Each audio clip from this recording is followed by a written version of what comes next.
Boa tarde a todas e todos. Eu estou com o Gabriel e o Belmiro na cidade de Yazdi, uma das cidades mais quentes e secas do Irã.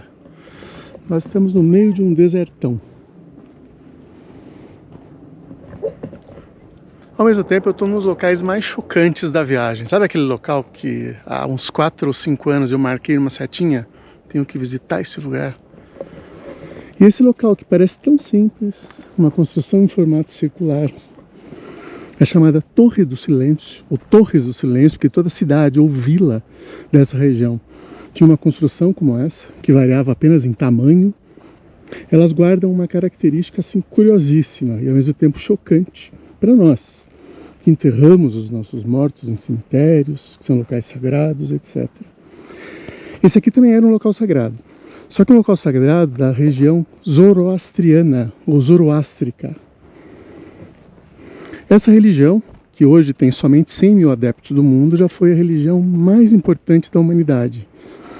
Ela tinha cerca de 1/3 dos fiéis da humanidade durante um período de aproximadamente 1000 anos. Isso é o que mais choca, né? A historicidade do mundo, da história da humanidade, choca muito. Uma religião que já teve mais de 1/3 dos adeptos da humanidade, hoje tem somente 100 mil seguidores. E neste local, os zoroastrianos depositavam seus mortos nesse primeiro anel que vocês estão vendo, que vai daqui até aqui, homens. Nesse segundo anel, que vai daqui até aqui, mulheres. E nesse último anel, crianças e bebês, para que eles fossem comidos por animais, devorados por animais, principalmente por abutres, mas também por cães selvagens, lobos, que tinham a entrada permitida para devorarem os corpos. Olha que coisa maluca.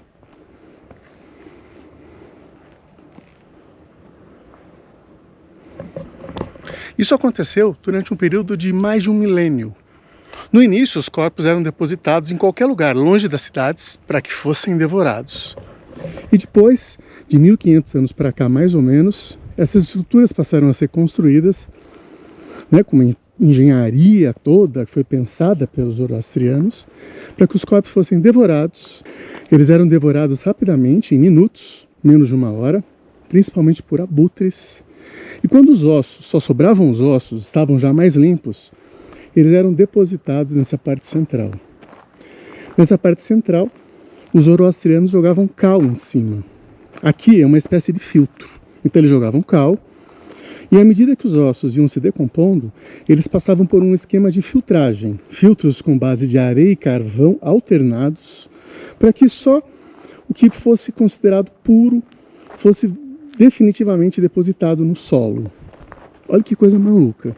Por que eles faziam isso? Porque os corpos em decomposição eram considerados como um receptáculo para espíritos malignos, que trariam essa impureza, o mal, para a terra, que era um dos elementos sagrados para os zoroastrianos.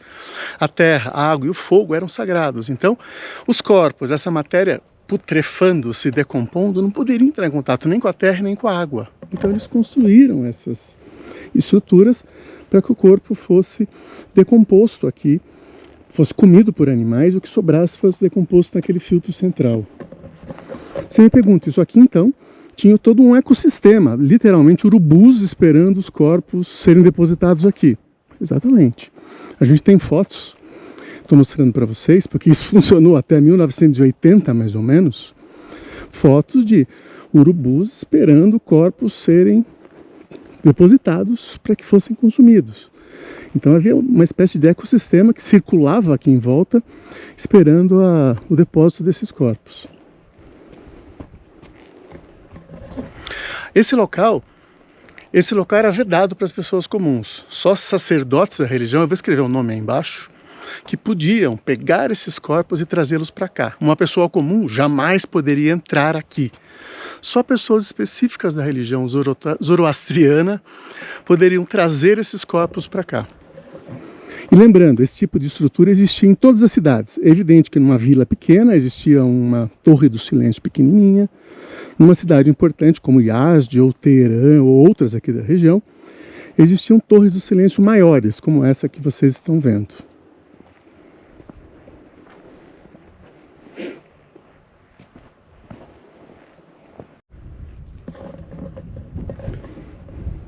Essa estrutura que vocês estão vendo, aquele deserto lindo com aquelas montanhas atrás, eram construídas propositalmente longe das cidades, por conta do cheiro, etc. Então elas eram construídas longe. E a partir dos séculos XIX, mas principalmente do XX, esse tipo de atitude entrou em decadência. Primeiro que isso passou a ser contestado, né? Numa sociedade crescentemente científica, isso passou a ser contestado. Segundo que os próprios zoroastrianos, diante desse mal-estar, passaram a criar outras formas. Então as pessoas passaram a ser sepultadas em jazigos, cercados de rocha e argamassa, cimento, que não permitiam que esses corpos entrassem em contato com a terra ou com a água. E isso fez com que, lentamente, as torres do silêncio fossem perdendo importância. A maior parte dos corpos passou a ter esse outro fim, né? Enterrado em cemitérios. Além disso, em 1979 aconteceu a Revolução Islâmica e as cidades haviam crescido muito e se aproximado desses locais. Por isso, a partir de 1979 e 1980, foi proibido o funcionamento das Torres do Silêncio. E aí então elas foram abandonadas pelos zoroastrianos e hoje elas são abertas, tristemente abertas, né? Qualquer um pode entrar, não tem entrada, não tem ninguém cuidando. Felizmente elas não foram depredadas, mas elas não são cuidadas por ninguém. Você pode entrar aqui a qualquer hora para dormir aqui dentro se quiser.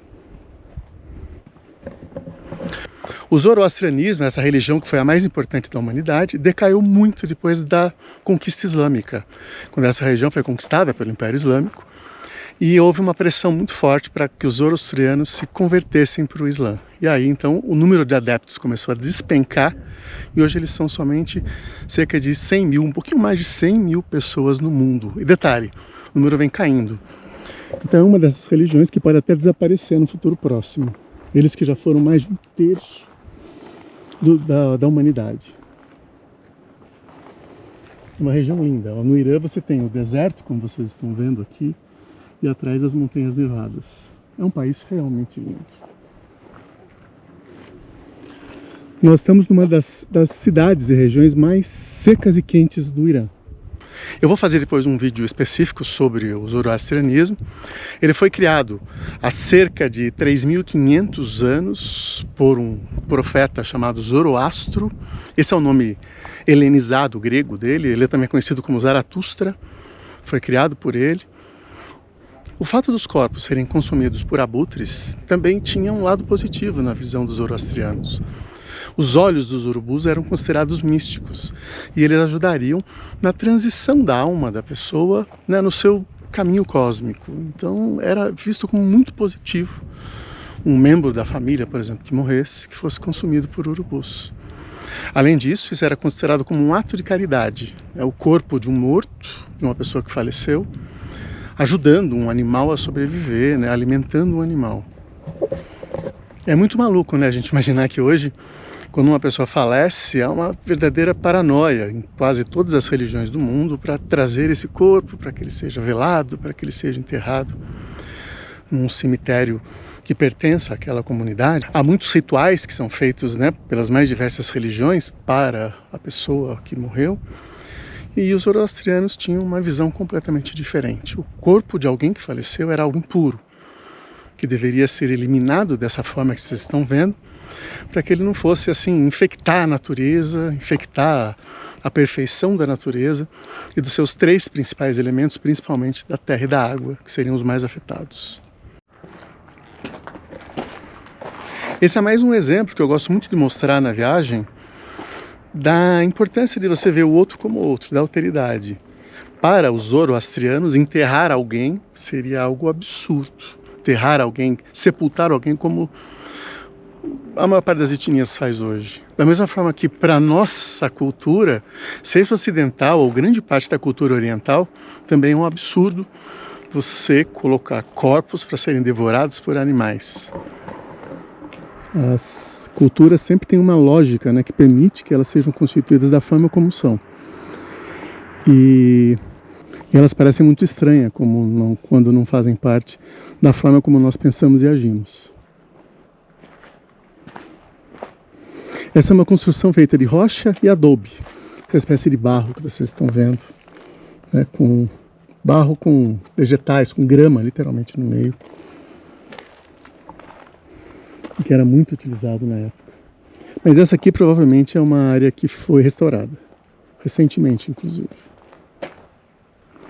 Lá embaixo, né, a gente tem uma outra área que foi restaurada.